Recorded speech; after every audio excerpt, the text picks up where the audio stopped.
Here are 30 things you should know when traveling Niagara Falls as a solo female traveler on a budget.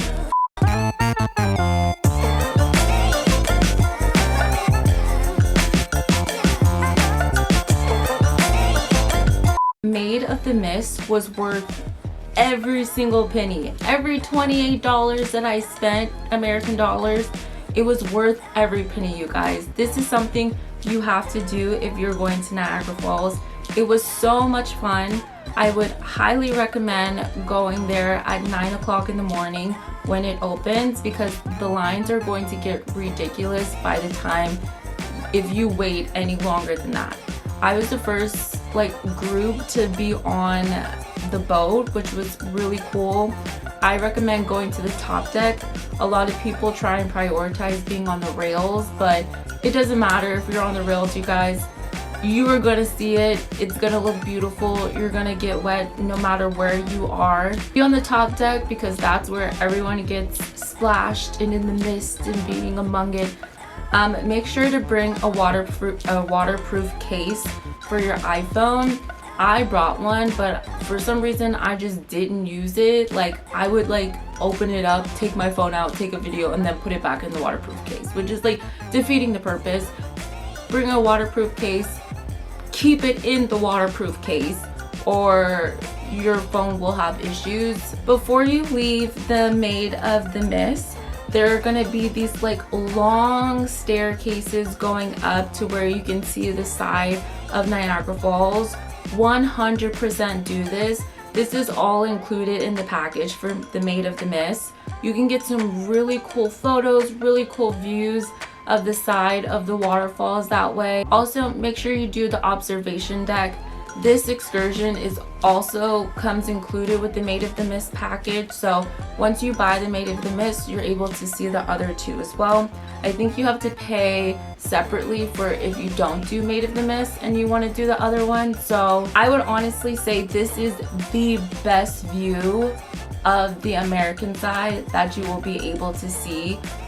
The journey behind the falls was pretty cool. I paid $20 US for it. I bought it through Get Your Guide.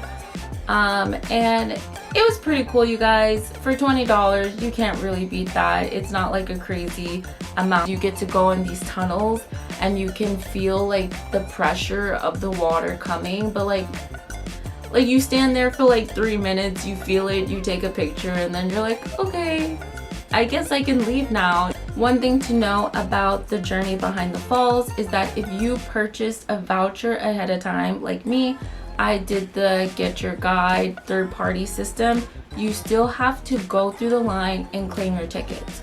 So it's really important that you still get this done as early as possible, because the lines will get crazy and then things sell out, and so you're not really guaranteed a ticket on the day that you bought it. So make sure you go early, you go exchange your voucher for your ticket. They're gonna give you a time on your ticket and let you know when you need to come back. Make sure that you come back around the time that it said. Do that early because you don't want to be stuck in those long lines to try and exchange your tickets with everyone else who is just trying to purchase a ticket. Don't do the ziplining. I say this, if you are someone who has done ziplining before, you will be so underwhelmed and so upset that you just spent $63 to do ziplining. I have done ziplining before. I've done ziplining in Costa Rica on one of the longest zip lines in the world, over the rainforest, in the clouds, off of waterfalls and stuff like that. I've done ziplining like that before. So to do this little baby one was so underwhelming, and they don't let you record on it. In Costa Rica they let you record, and that's one of the longest ones, and they obviously don't let you record because they want you to purchase the package, which then you'll be spending even more money. But it just was so underwhelming. So I would say if you've never done ziplining before, you want to try it, maybe you're nervous about ziplining and you want to start on a small one first, then maybe do this one. But if you've done ziplining before and you are more of the adventurous type, do not do it here, you guys. It is just such a waste of time, such a waste of money, very underwhelming. definitely something that I wish that I did not do, and I would have 100% kept my $63. Just do both sides. There is no Canadian versus American side. You can do both, and I suggest you guys to do both. Bring your passport. Bring your passport, number one, so that you can do both. Because if you don't have your passport, you're not getting to the Canadian side, and vice versa. Just bring them both. Bring your passport, do both. I promise you, you will have such a better experience by doing both. Definitely walk around the Canadian side at night. I felt very safe walking around the Canadian side by myself as a woman, had no issues. Plus, there are so many people, so hundreds. Oh God. Y'all, it's definitely like a night and day difference between the American and the Canadian side. Like, I thought the American side was cute. I'm like, there's things to do there. I thought it was gonna be dead. And then you walk to the Canadian side and it's a whole nother world. Like this is the side that you have to view it from, because there's just so much going on here. There's so much people, there's so much energy. Like, also make sure you go at night, because then you get to see the fireworks. Fireworks happen, I believe, every single day at 10 p.m. and it was a really cool experience. I was definitely happy. I wasn't planning on being out on the Canadian side at night, but I definitely was happy that I stayed to watch the fireworks. It was pretty cool. Also at night, they put and illuminate the colors on the falls, so it lights up and you can see the color of the falls in all different types of color. And you guys, the view is better on the Canadian side. The American side is definitely quieter than the Canadian side, especially at night. And because of that, it was a little bit sketchier walking at night. I walked to my hostel. I walked everywhere basically. I did not take an Uber once. I even walked from my bus to my hostel when I arrived from traveling from New York. Y'all, I made it! I'm in Niagara Falls, but I need to hurry up and get to my hostel because they close at 7, and if I don't make it in time, then they're gonna charge me. It was fine, but I will say it was very quiet on the American side, so I did feel a little bit uncomfortable walking to my hostel. It was still fine. It was a very quick walk. There were other people on the street, but just not as like poppin' as the Canadian side, where I really felt fine because there were just so many people around. There was a little bit of a line from customs going from the Canadian side to the American side, and that's just because everyone was out. We were all just seeing the fireworks. Now everyone from Canada who was American is trying to cross back over to America at night. So there was a little bit of line that I had to wait in, but it was totally fine. There was a lot of people in the customs office, so it went by pretty quickly. And the good thing about it too is that those offices are open 24/7, so you don't have to worry about getting stuck on the Canadian side or worry about trying to have to plan to get back to America at a certain time. There's always people that are gonna be there, so you can come back. Make sure if you are trying to cross the border from Canada back to America, it costs $1 Canadian dollar or American dollar to get back across. You have to pay this fee in change. Thankfully, there are little machines that will help you exchange your change, like your paper dollar bills for coins. But they only take $1 or $5. That's $1 American, same for Canadian. They have like 2 different machines to convert it, and that they'll give it to you back in like quarters so that you can pay for the fee to get back. You just walk in, you guys. You don't have to wait for anyone. Once you get to the Canadian side, that's when they'll check your passport and stamp and then ask you all the questions that you need. But you just enter where it says to Canada. The actual bridge that you cross over that connects the American side to the Canadian side is called the Rainbow Bridge. So you guys, you do not have to wait for anyone to check you in to walk across. You literally just go through the metal gates and you walk across the bridge. It's really that simple. Once you get over to the Canadian side, that's when they'll check your passport. That's when they'll ask you like the questions and stuff. And it's like normal questions like, why are you traveling here? Who are you here to see? Are you here with anyone else? Like the normal like custom questions that they usually ask you.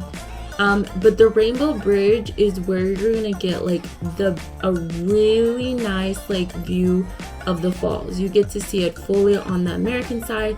You get to see what it looks like fully on the Canadian side. Like you're right dab in the middle.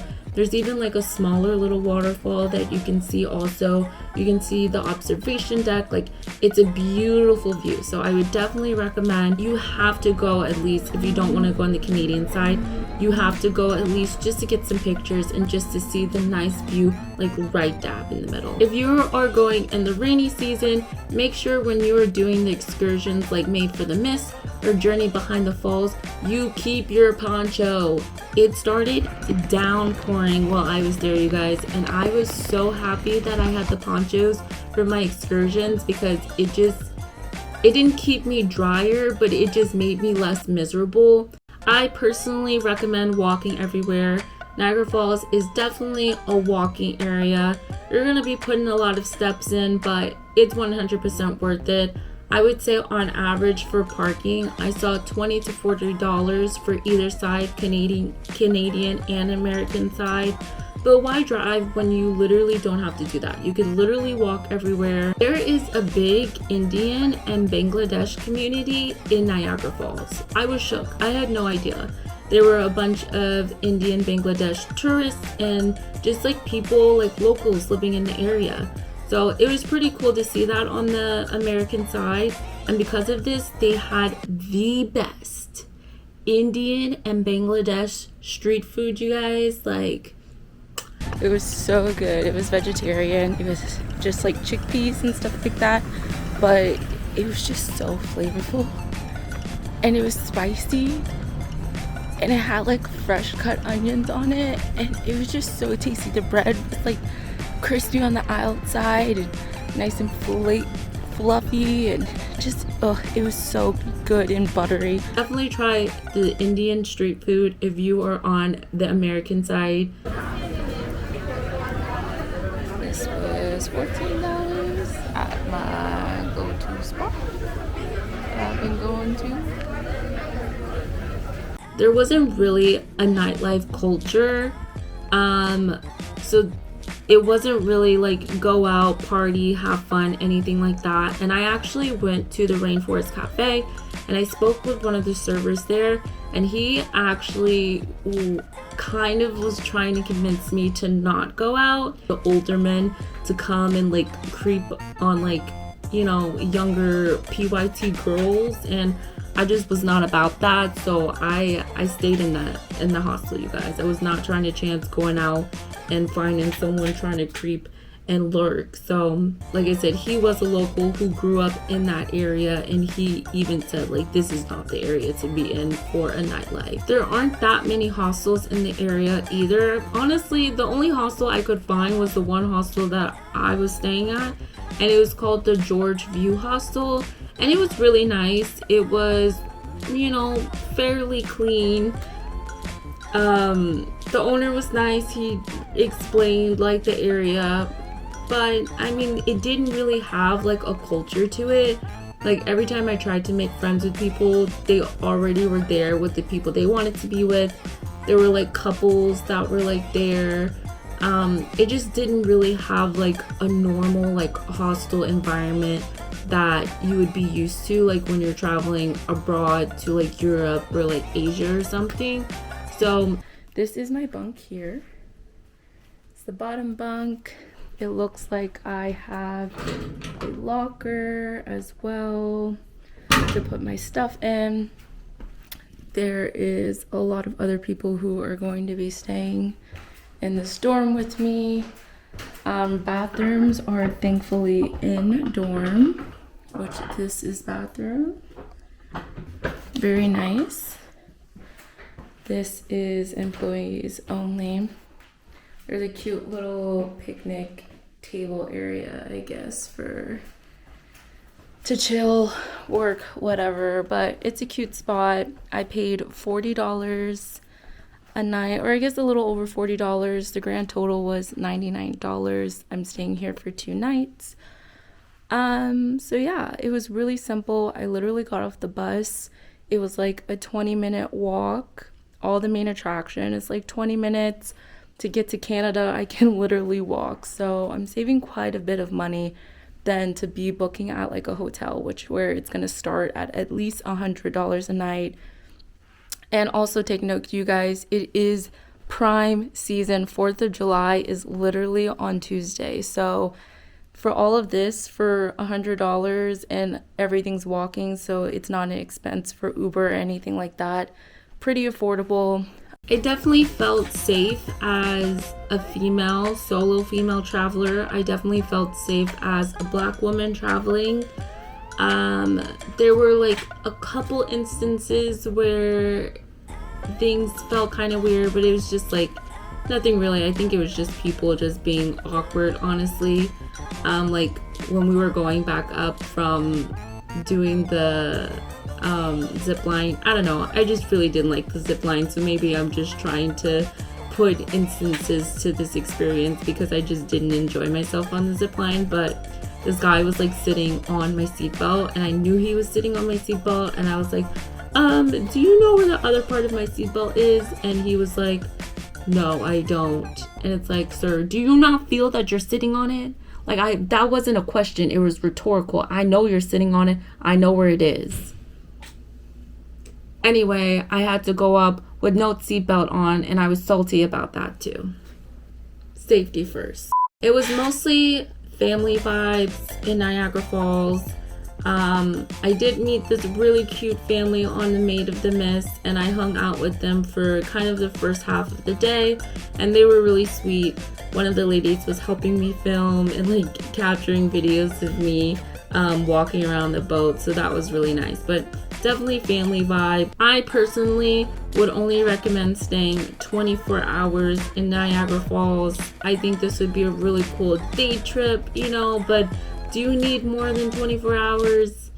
No, you don't. It's just not that much to do in Niagara Falls in the area. Once you do all the big major excursions, there are definitely things that you can do that I didn't do, like wine tours and things like that. But once you do that, like there's not much else to do other than like really touristy things.